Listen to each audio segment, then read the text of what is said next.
하나님의 말씀은 창세기 22장 9절 말씀부터 14절 말씀이 되겠습니다. 창세기 22장 9절 말씀부터 14절 말씀입니다.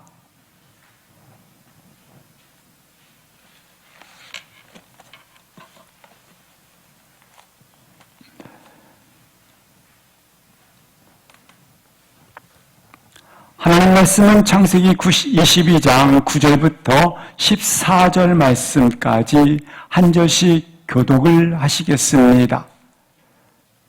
하나님이 그에게 일러 주신 곳에 이른지라 이에 아브라함이 그곳에 제단을 쌓고 나무를 버려놓고 그의 아들 이삭을 결박하여 제단 나무 위에 놓고 손을 내밀어 칼을 잡고 그 아들을 잡으려 하니 여호와의 사자가 하늘에서부터 그를 불러 이르시되 아브라함아 아브라함아 하시는지라 아브라함이 이르되 내가 여기 있나이다 하매 사자가 이르시되 그 아이에게 내 손을 대지 말라 그에게 아무 일도 하지 말라 내가 내 아들 내 독자까지도 내게 아끼지 아니하였으니 내가 이제야 내가 하나님을 경외하는 줄을 아노라.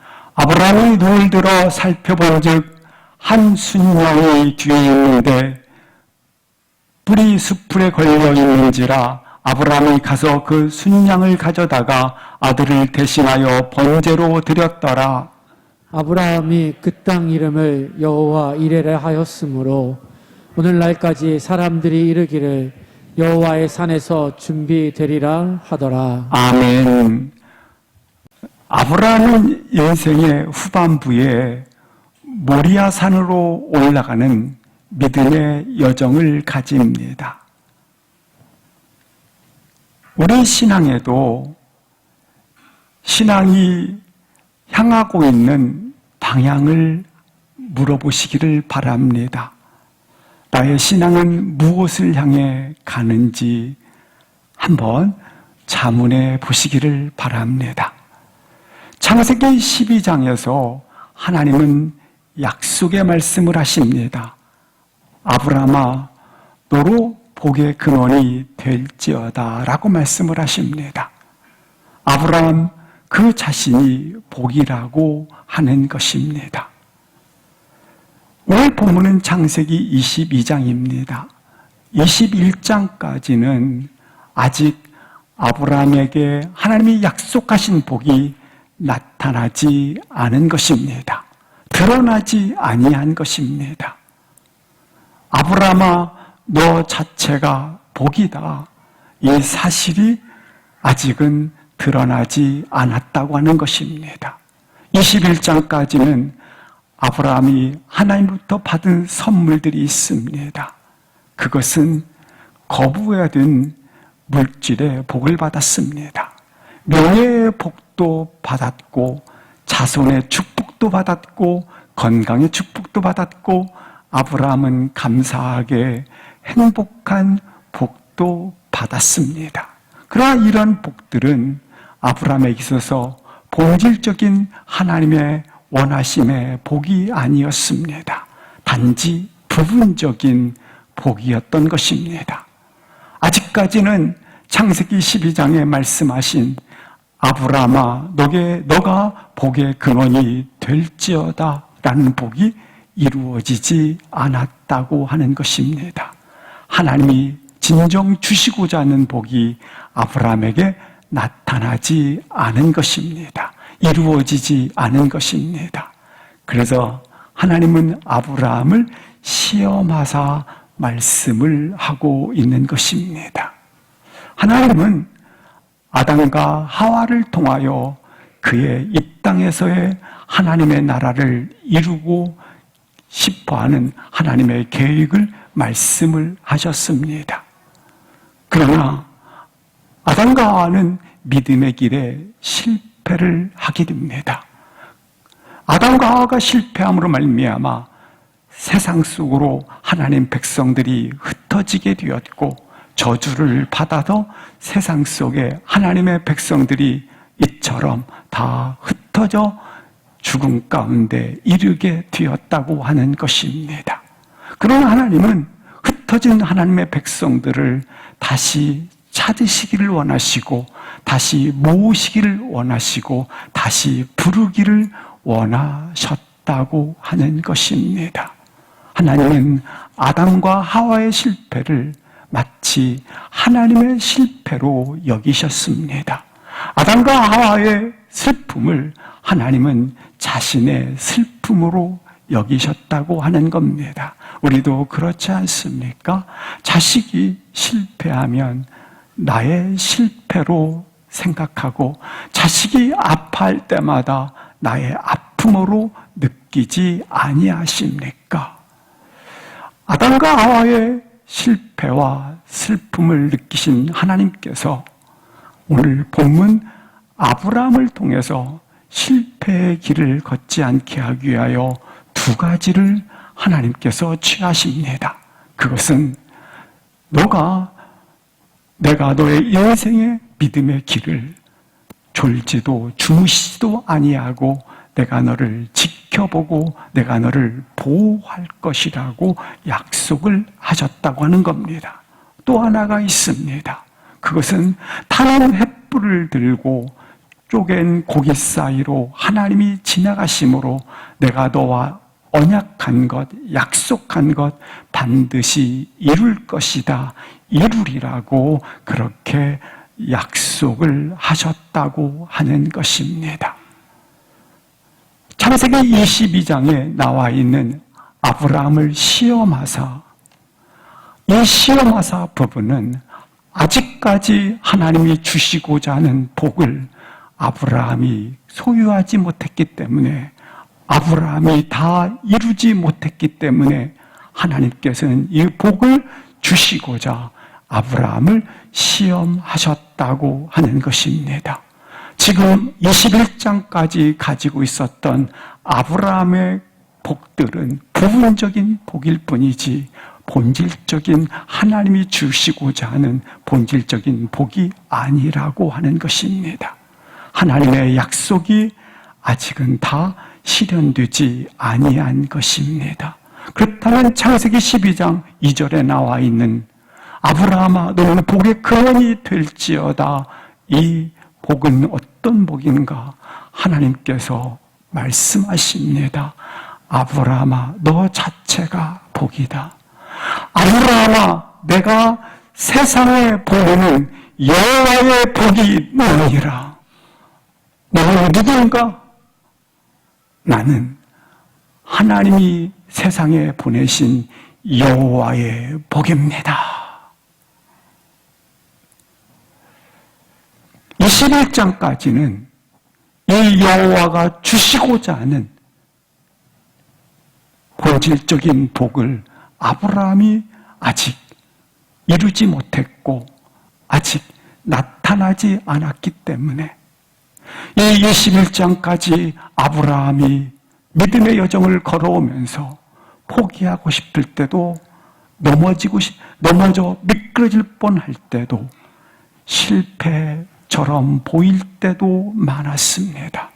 그러나 그때마다 하나님의 크신 은혜로 아브라함을 일으켜 주셨고 세워 주셔서 오늘 22장에 아브라함을 시험하사 진정한 아브라함에게 주고자 하는 복을 그로 하여금 가지도록 하고 계시고 있다고 하는 것입니다.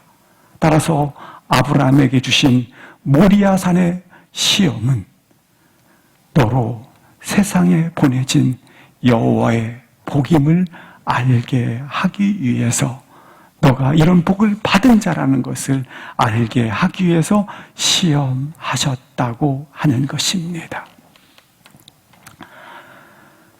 하나님이 보실 때 아브라함은 하나님이 베푸신 은혜와 하나님 베푸신 사랑에 감동을 받고, 아브라함은 자신의 한계를 뛰어넘어서, 인간의 한계를 뛰어넘어서 조건 없이 이유 없이 순종함으로 독자 이삭을 드리는 하나님의 마음에 감동을 불러일으켰습니다.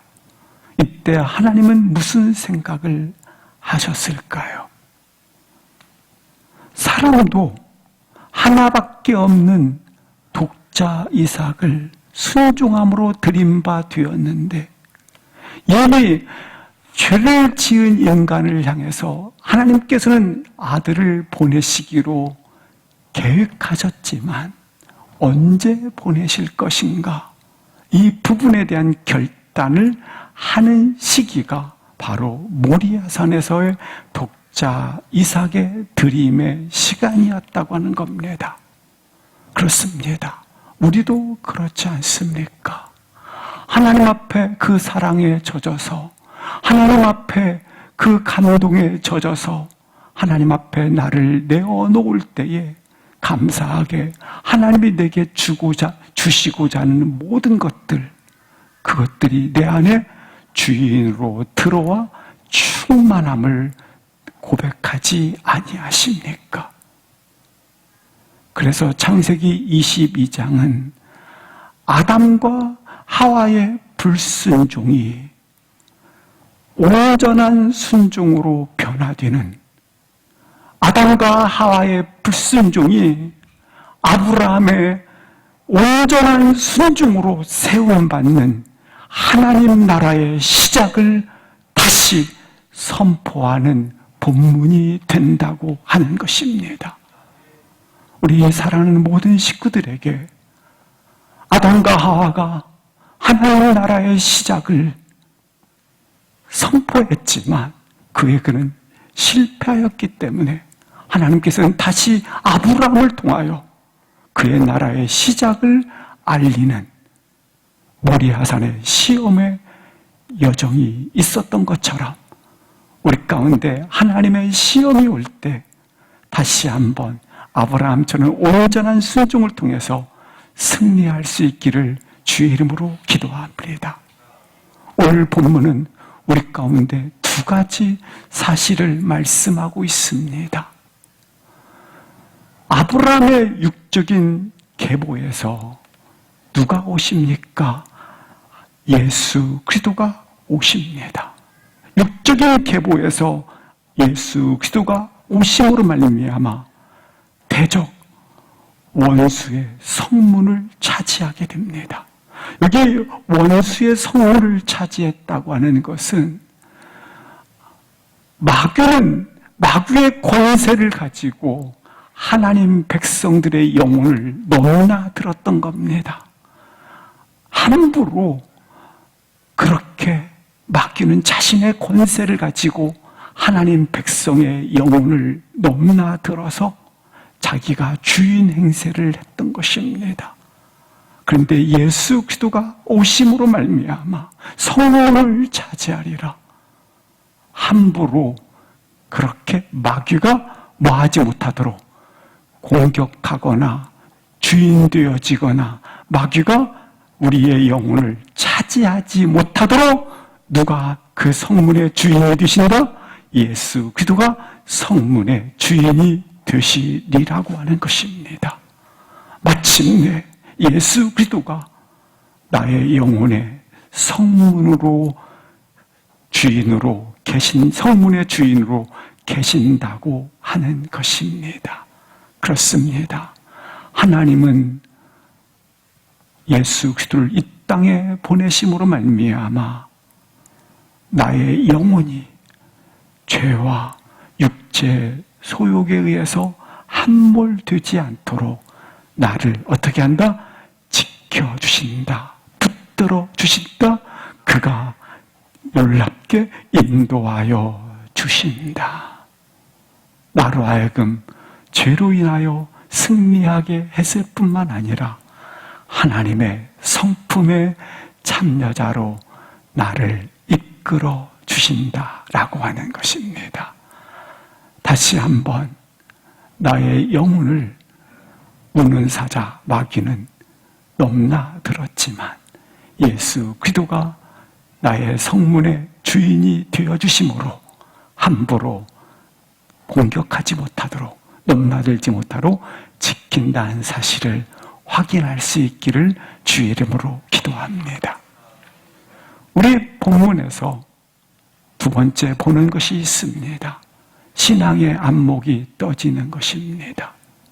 아브라함은 모리아산에서 독자 이삭을 드릴 것인가라는 순종과 드리지 말 것이라고 하는 불순종은 하나님과의 관계에 있어서 순종이냐 불순종이냐 정해져 있는 것입니다. 그러나 이 영역을 뛰어넘어서 아브라함이 가진 것이 있습니다. 하나님이 나로 하여금 만민을 하나님의 구원 계획 속에서 놀랍게 열방이 하나님의 나라가 모든 민족이 나 한 사람을 통하여 뭐하게 될 것이다? 돌아오게 될 것이다. 열방이 하나님의 구원 계획 속에 들어오게 될 것이다 라고 하는 신앙의 관점에 눈이 열렸다고 하는 것입니다. 사랑하는 성도 여러분, 나를 바라볼 때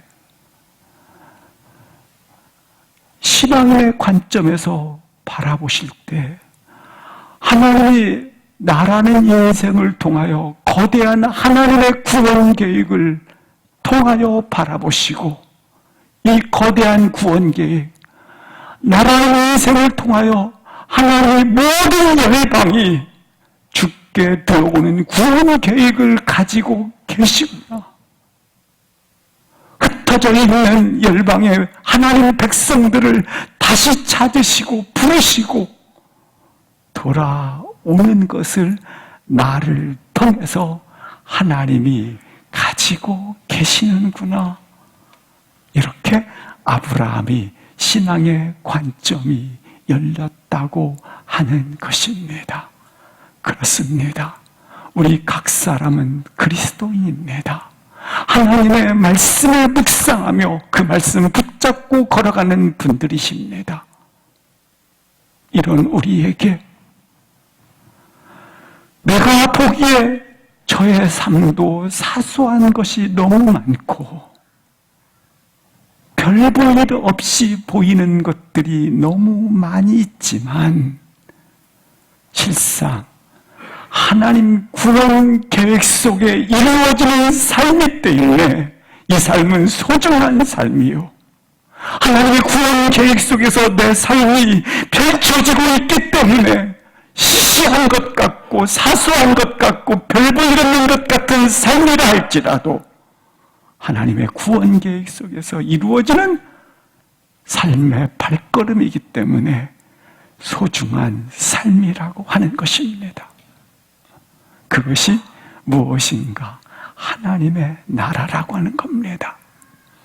뜻이 하늘에서 이루어진 것 같이 땅에서 이루어지리라. 이게 하나님의 나라가 아닙니까? 7절, 8절을 합독하시겠습니다. 그 아버지 아브라함에게 말하여 이르되 내 아버지여 하니 그가 이르되 내 아들아 내가 여기 있노라. 이삭이 이르되 불과 나무는 있거니와 번제할 어린 양은 어디 있나이까.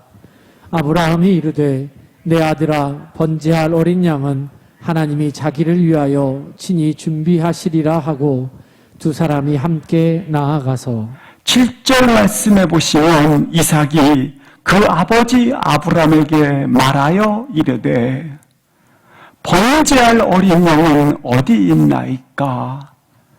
이 물음에 대하여 아버지 아브라함은 믿음의 대답을 8절에서 이렇게 합니다. 하나님이 자기를 위하여 친히 준비하시리라. 전부를 온전히 하나님께 경배하였다고 하는 겁니다. 하나님의 친히 준비하시리라. 우리가 살아가면서 수많은 위기와 어려움과 곤란에 닥칠 때가 있었을 것입니다. 아니, 우리가 살아오면서 어려움을 겪었을 수많은 아픔도 있었을 것입니다. 근데 그때 꼭 기억해야 할 것 있습니다. 하나님이 친히 준비하신 일들이라고 깨달아지기를 주의 이름으로 기도합니다. 내가 걸어온 길들이 어려움이 있었는데, 위기를 겪었는데, 성경은 말씀하고 있습니다. 하나님이 친히 준비하신 일이라고 말입니다. 동시에 하나님이 친히 준비하신 이 일은 이런 위기를 겪었을 때 하나님이 때로는 어떤 준비된 사람을 통하여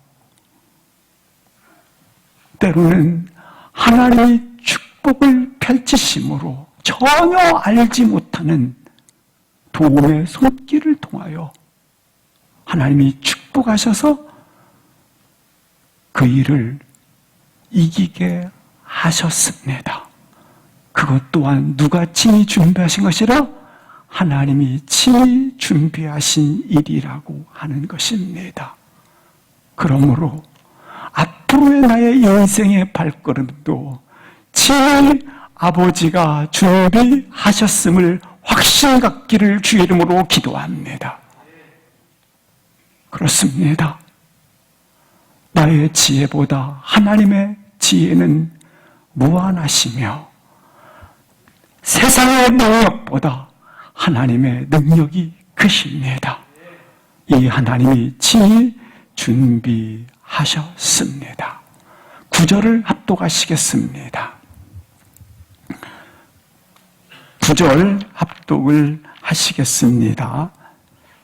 하나님이 그에게 일러주신 곳에 이른지라 이에 아브라함이 그곳에 제단을 쌓고 나무를 버려놓고 그의 아들 이삭을 결박하여 제단 나무 위에 놓고.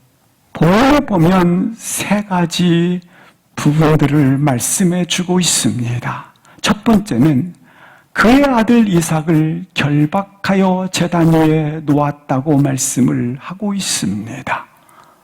아브라함은 청년의 때요.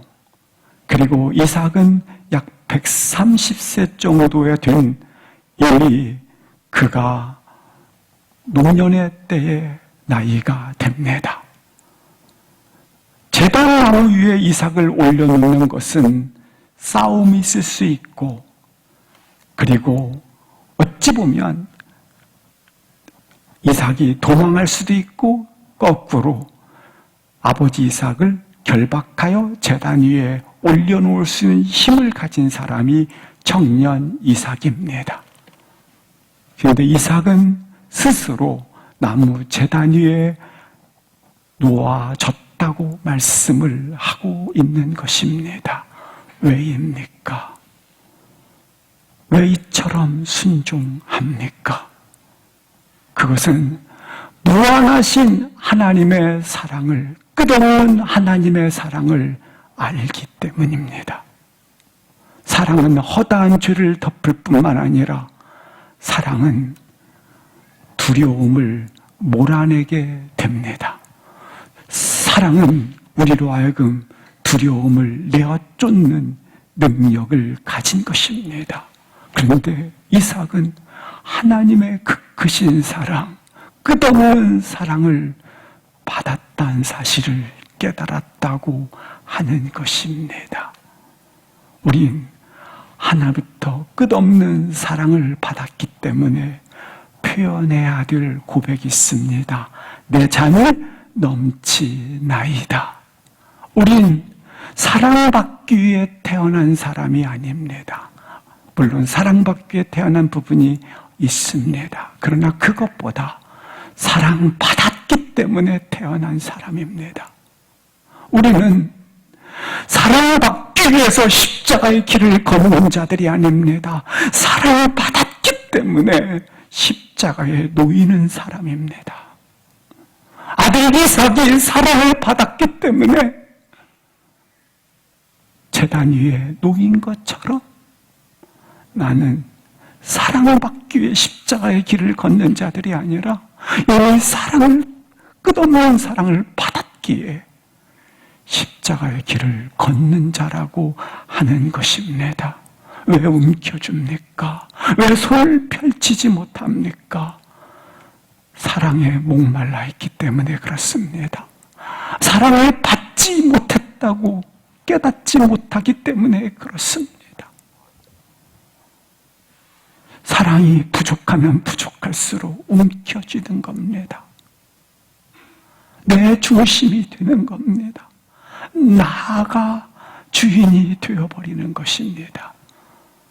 이삭은 한없는 하나님의 사랑을 받았음을 알았기 때문에 스스로 결박당하는 일을 주저치 않았던 것입니다. 아니, 이삭은 나보다 아버지를 더 소중하게 표현하고 있습니다.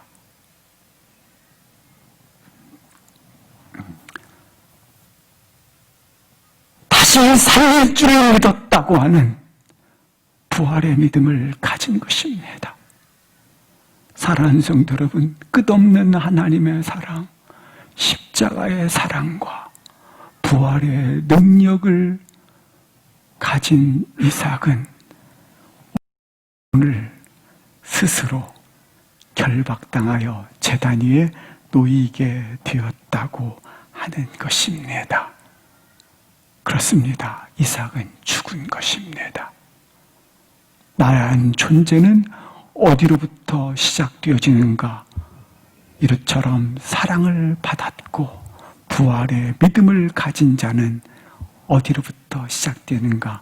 죽음의 존재로부터 나의 존재는 시작되어지는 겁니다. 그 표현이 갈라디아서 2장 20절 힘있게 읽으시겠습니다. 내가 그리스도와 함께 십자가에 못 박혔나니 그런즉 이제는 내가 사는 것이 아니요 오직 내 안에 그리스도께서 사시는 것이라. 이제 내가 육체 가운데 사는 것은 나를 사랑하사 나를 위하여 자기 자신을 버리신 하나님의 아들을 믿는 믿음 안에서 사는 것이라. 그런즉 이제는 내가 사는 것이 아니요 오직 내 안에 그리스도가 사는 것이라. 마가복음 8장 34절 말씀해 보시면 이렇게 말씀하고 있습니다. 누구든지 나를 따라오려거든 자기를 부인하고 자기 십자가를 지고 나를 따를 것이니라. 모든 종교는 자기 성취의 길을 걸어갑니다. 그러나 예수님은 자기 부인의 길을 걸어갑니다. 나를 포기하는 길을 걸어갑니다. 내가 가장 사랑하는 것, 내가 가장 원하는 것, 내가 가장 소원하는 것, 그리고 내가 가장 귀하게 여기는 것, 아니 나의 생명까지 포기하는 길을 걸어가는 것입니다. 이것이 십자가의 길이요 생명의 길이기 때문에 그렇습니다. 다시 9절 말씀을 보시면 본문을 통해서 하나님의 구속 계획에 기꺼이 아들이 순종한 것을 볼 수 있습니다. 하나님의 구원 계획에, 우리도 하나님의 구원 계획에 아름다운 순종이 있기를 주의 이름으로 기도합니다. 아버지의 구원 계획에 아들이 아름다운 순종을 하고 있는데 어떻게 순종하는지 보시겠습니다. 제단을 쌓고 나무를 벌려놓고 이삭을 결박하여 놓고 제단 나무 위에 놓고 놓다 무슨 새들 네 개의 동사가 쓰여 있습니다. 이 동사들을 보십시오. 제단, 나무, 결박, 나무 위에 놓고 공통적인 단어가 있습니다. 제의적 제사 드릴 때 쓰여지는 제의적 용어들이라고 하는 겁니다. 제사를 드릴 때는 반드시 뭐가 함께 와야 합니까? 제물이 와야 합니다. 그래서 하나님의 제단 앞에 오늘 다시 한번 하나님 백성의 삶의 내용들이 설명되어 있습니다. 그런데 오늘 본문은 하나님 백성들의 삶의 내용들이 아닙니다.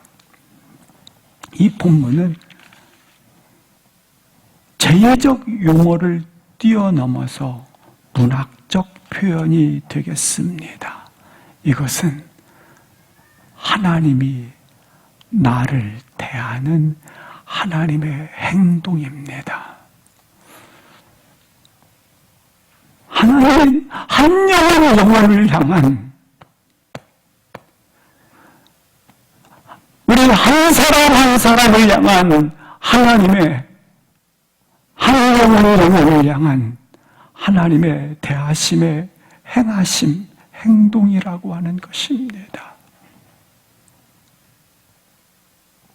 다른 표현으로 말하면 하나님의 마음과 나의 영혼이 맞닿는 시간이라고 하는 겁니다. 제사 드린다고 아들을 제단 위에 올려놓고 아들이 제사 드린다고 자를 꽁꽁 묶는다고 가만히 있겠고, 그걸 또 내리치어서 죽이는 아버지가 누가 있겠습니까? 제사 드리면 불가능한 겁니다. 마치 어린아이가 엄마 품에 뛰어들어가서 엄마,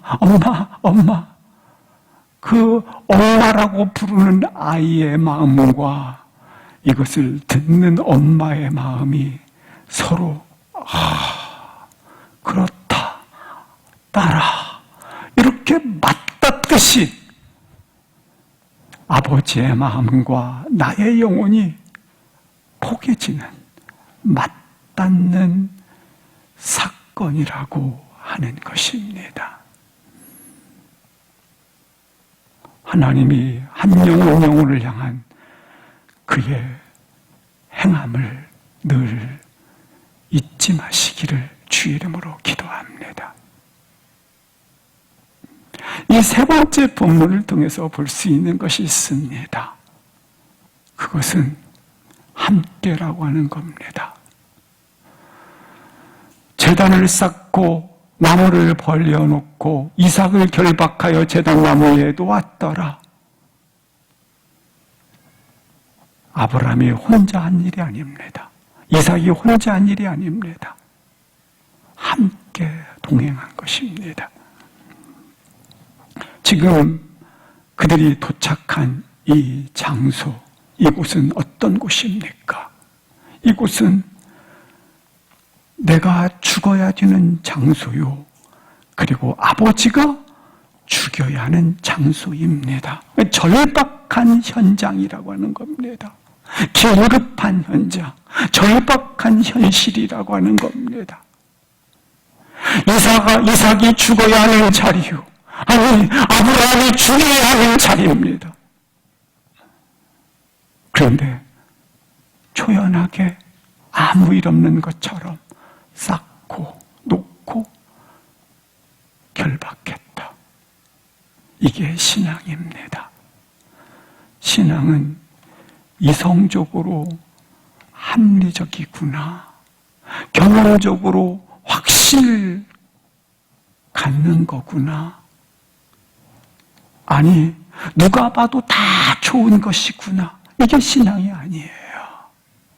오늘 본문을 보십시오. 이성적으로 이해되는 본문입니까? 아니, 오늘 본문을 통해서 볼 수 있는 것, 경험적으로 확신을 갖습니까? 누가 봐도 좋은, 다 그렇게 해야 돼, 누가 봐도 다 좋은 겁니까? 신앙적인 일은 하기에 부담스럽고 결정하기엔 너무 고통스럽습니다. 그러나 하나님의 일이기에 순종을 결정하는 것입니다. 자기가 죽어야 되고 아버지가 죽여야 하는 이름을 절박하고 기가 막힌 현실 앞에서 당당하게 행함을 가지고 있는 두 사람을 보게 됩니다. 이것이 신앙입니다. 신앙인의 길은 이처럼 대가와 눈물과 고통이 따르는 것입니다. 사랑하는 성도 여러분, 하나님의 일을 위하여 고통을 피하지 마십시오. 하나님의 뜻을 이루기 위하여 대가를 치르는 것을 두려워하지 마십시오.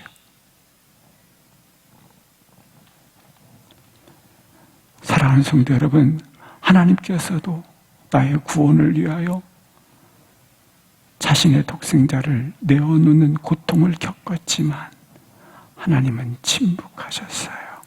아무 말씀도 안 하셨어요.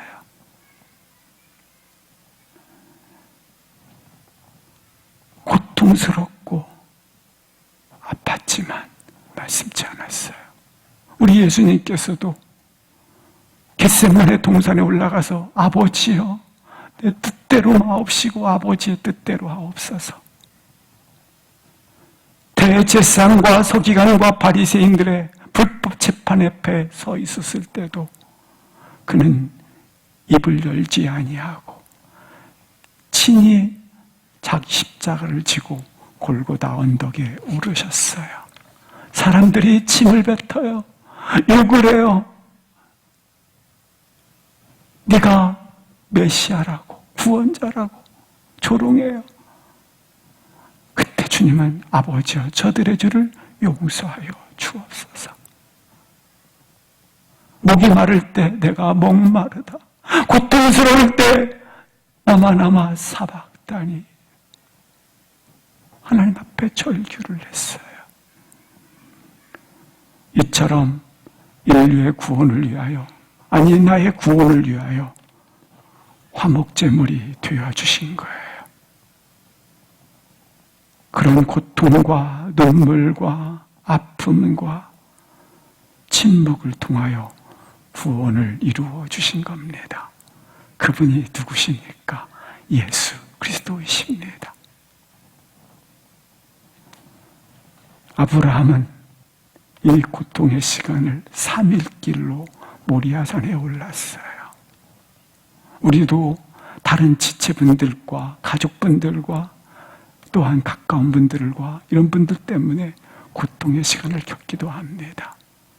우리 하나님께서는 2000년 동안 아들을 보내시기 위하여 고통을 겪으셨습니다. 나의 구원을 위하여 말입니다. 10절을 보시겠습니다. 이제 아브라함은 손을 머리 위에 올리고 칼을 잡고 있습니다. 그리고 칼을 내리치려 합니다. 이것은 어느 누구도 멈출 수 없다, 막을 수 없다 상황을 설명해 주고 있습니다. 사랑하는 성도 여러분, 신앙이라고 하는 것은 이렇게 하기로 결정하는 겁니다. 그리고 돌아서서 후회하는 게 아닙니다. 아버지 앞에 맡겨드리는 겁니다. 11절에 보시겠습니다.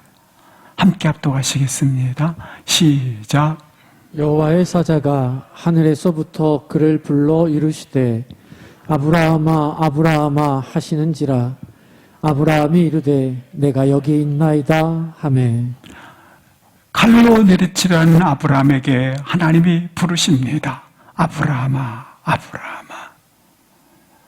하나님은 결정적인 순간에 우리에게 반드시 나타나 역사하십니다. 창세기 12장부터 22장까지 하나님의 결정적인 순간에 나타나심이 성경에 기록되어 있습니다. 창세기 12장의 1절에 보면 아브라함을 불러 이르시되 갈대우를 떠나 지시할 땅으로 가라고 불러주십니다. 창세기 18장에 보면 13년 동안 하나님이 아브라함에게 침묵을 하셨습니다. 아브라함이 절망과 낙심의 상태에 빠졌을 때 하나님은 아브라함을 찾아오셔서 아브라함아 두려워하지 말라. 밖으로 이끌어내시며 하늘을 보여주며 땅을 바다를 보여주시며 하늘의 별처럼 바다의 모래알처럼 너의 자손이 창대하리라고 말씀을 하셨습니다. 하나님은 창세기 17장에 계속 보시면 맹세하사 아브라함아, 언약하사 아브라함아, 내가 너와 맺은 이 언약처럼 너로 창대케 하리라고 다시 용기를 주십니다. 그리고 창세기 17장에 가서는 아브라함이 아내인 사라에게 하나님이 나타나셔서 내년 이맘때 아들을 낳을 것이라고 약속을 해주십니다. 하나님은 우리 가운데 반드시 이렇게 말씀하십니다. 12절을 합독하시겠습니다. 시작. 사자가 이르시되 그 아이에게 내 손을 대지 말라. 그에게 아무 일도 하지 말라. 내가 내 아들 내 독자까지도 내게 아끼지 아니하였으니 내가 이제야 내가 하나님을 경외하는 줄을 아노라. 이제 드디어 아브라함이 자신의 전부, 하나님 나는 하나님께 항복했습니다, 이 선언을 하는 겁니다. 창세기에는 아브라함이 믿음으로 의롭다함을 받았다. 야고보서 2장 21절에는 이렇게 말씀하고 있습니다. 밑에 보면 행함으로 의롭다 하심을 받았다. 22절을 보시면 아브라함이 그의 행함으로 믿음이 온전케 되어지고 믿음이 그의 행함과 함께 일한다. 다시 행함으로 온전케 되어졌고 믿음으로 온전케 되어졌지 않습니까? 의롭다함을 받았지 않습니까? 따라서 이렇게 믿음이 그의 행함과 함께 일한다. 의로움을 받게 되었다. 다시 창세기 22장 12절 말씀을 다시 보시면 이제야 내가 하나님을 경외하는 줄을 알았다 말씀을 하고 있습니다. 다른 표현을 하면 여기까지, 아니 이 자리까지 너의 걸음걸이를 인도하시는 분은 누구시다? 하나님인 것을 네가 어떻게 했다? 깨닫게 되었다. 하나님이 하나님의 은혜로다. 그렇습니다. 아브라함아, 너의 아들을 제단에 드리기까지 너를 설득시켜 온 분은 누구시다? 하나님인 것을 네가 알았구나. 이 본문은 실상 이런 본문입니다. 아브라함아, 아브라함아, 나는 여러 신들 중에 하나가 아니다. 아브라함아, 아브라함아, 나는 네가 생각하는 것처럼 아들을 제단에 칼로 찍어 죽게 하는 무자비한 하나님이 아니다. 아브라함아, 아브라함아, 나는 내 아들을 너의 구원을 위하여 내어준 하나님의 사랑, 너의 구원을 위하여 내 아들을 내어준, 죽게 한 자비의 하나님이다. 사랑하는 성도 여러분, 오늘 본문을 통해서 다시 한번 아브라함아, 아브라함아, 나는 여러 신들 중에 하나님의 하나가 아니다. 그런 여호와 하나님이 아니다. 아브라함아, 아브라함아, 나는 네 아들을 제단에 죽이는 무자비한 하나님이 아니다. 아브라함아, 아브라함아, 나는 내 독자를 너의 구원을 위하여 내어주는, 내놓는 자비의 하나님, 사랑의 하나님이다. 이 말씀을 하십니다. 이 복을 가지시고 걸어가시기를 주의 이름으로 기도합니다.